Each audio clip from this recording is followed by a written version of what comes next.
So mga tol, lumipad na po ang ating pambatong IBF Minimum Weight World Champion Pedro Taduran papuntang Amerika dahil po sa pag-iinsayo niya mga tol. Doon po siya mag-iinsayo po sa Amerika sa paghahanda po na bigating laban niya. Ang makakalaban ni Pedro Taduran mga tol, ang Unified WBA at WBO at The Ring Magazine Minimum Weight World Champion Oscar Collazo ng Puerto Rico. Bukod dyan ay hindi madaling laban po para sa ating pambato na si Pedro Taduran. Sa hindi po nakakaalam mga tol, ay dalawang Pinoy na po ang nabiktima nito ni Oscar Collazo.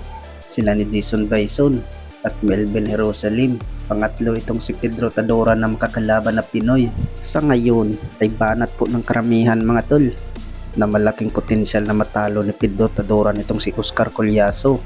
Sa hindi po nakakaalam mga tol ay masipag talagang sumuntok itong si Pedro Taduran. Hintayin na lang natin mga tol kung kailan po ang pitsa po sa laban nila ni Pedro Taduran versus Oscar Collazo. Sa kabilang banda naman mga tol ay nasa ranking na po sa featherweight division ng angas ng Pinas Jandrel Casimero matapos po niyang manalo sa laban nilang Mitsukoshi po ng Japan.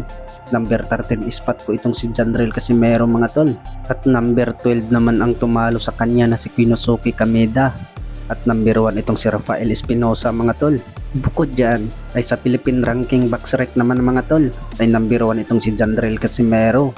Sa ngayon ay banat po ng karamihan mga tol na dito na daw masusubukan itong si Cuadro Alas sa featherweight division dahil ay maraming malalakas dito sa featherweight mga tol sa 126 pounds. Samantala ay banat po sa strength and conditioning coach na si Jason Casimero, kapatid po ni Jandrel Casimero, ay banat po ni Kuya Lods mga tol na hintayin daw itong si Naoya Inoue na umakyat po ng featherweight division.